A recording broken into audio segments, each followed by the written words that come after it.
दा गुवाहाटि सेन्ट्रेल जेलनिफ्राय लाबोनायाव आं दा फिसालाखौ नुनानै माने जोंनि सनितपुर डिस्ट्रिक्टआव लाबोनाय हिसाबै आं मोजां लामायाव माबादों होननानै आं मोजां मोनदों आरो थाबनो बे बिटिआरनि जोंहा प्रमद बर'आ दा माबा जानाया जाहाथे बिसिनि माबाखौ नैबे बिनि लोगोआवनो माने थाबनि उदाङाव अख्राङाव लाबोगोन होननानै आं आसा खालामनाय जाबाय।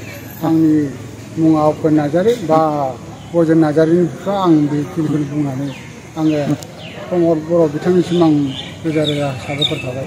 नोंथांनि जिथु जेल जाना दंमोन बे नोंथांनि फिसाला बिनि नामा मा होनदोंमोन? गजेन नार्जारि। गजेन नार्जारि। ओरैनो जेल जानाया बेसेबांसो बोसोर जाखोमोन? 12 बोसोर जाबाय। 12 बोसोर। बेखायनो मानसियासो बोरायलांबाय थाबाय उदां अख्राङाव खालामगोन होननानै आं बिथां प्रमद बर'खौ आङो रोजा रोजा साबायखर उदां होनो थाखाय आं खावलायनाय जाबाय।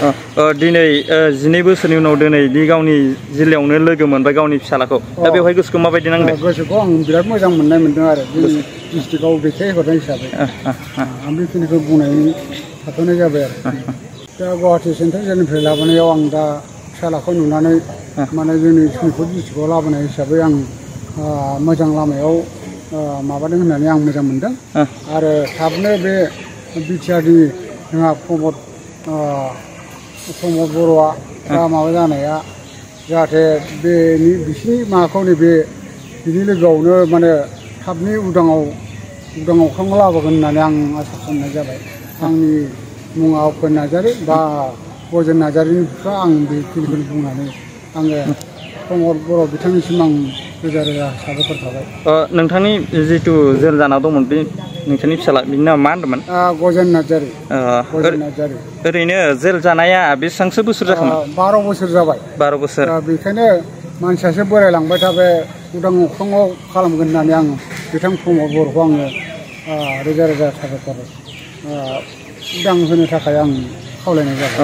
दिनै 12 बोसोरनि उनाव दिनै गावनि जिल्लायावनो लोगो मोनबाय गावनि फिसालाखौ, दा बेवहाय गोसोखौ माबायदि नांदों? गोसोखौ आं बिराद मोजां मोननाय मोनदों आरो जोंनि डिस्ट्रिक्टआव दैथायहरनाय हिसाबै आं बेखिनिखौ बुंनायनि थाथ'नाय जाबाय आरो।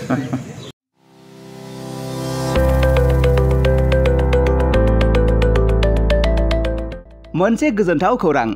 क'क्राझार सहरनि जेडि रोडजों नांजाबनाय गोजोनपुरी रयेल एनफिल्ड श'रुमनि गोजौआव थानाय सेन्ट्रेल भारत सेवाक समाजजों गनायथि होजानाय आइ आफा BM भकेशनेल इनस्टिट्यूटआव 2025 आरो 26 मायथाइनि मुं थिसननाया सोलिगासिनो दं।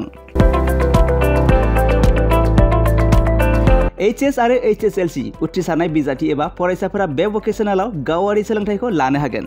गोदान मुं थिसननाय आयदाफोरा जाबाय BSS diploma in medical record science, BSS diploma in EEG and EMG Technology, BSS Diploma in Critical Care Management, BSS Diploma in Hospital Waste Management, BSS Diploma in Hospital Infection Control and Prevention, BSS Diploma in First Aid and Patient Care, BSS Diploma in Physical Assistant, BSS Diploma in ECG Technician, BSS Diploma in Hospital Administration, BSS Diploma in Hospital Sterilization Technician Assistant, Certificate in Dietitian, Certificate in Old Age Care, Certificate Hospital Housekeeping, Lab Assistant, Pharmacy Assistant, Certificate in Emergency Medical Service, Certificate in Pulmonary Function Test एबा PFT Technician, Certificate in Awareness of HIV/AIDS, Certificate in Anti-Malaria Training आरो लोगोसे Office Management Courses, Computer Courses आरो Communicative and Soft Skill Educationनि कर्सफोरखौ 2 बोसोरनि गेजेरावनो आबुं खालामनानै BSS एबा भारत सेवाक समाजजों गनायथि होजानाय डिप्ल'माखौ लानो हागोन।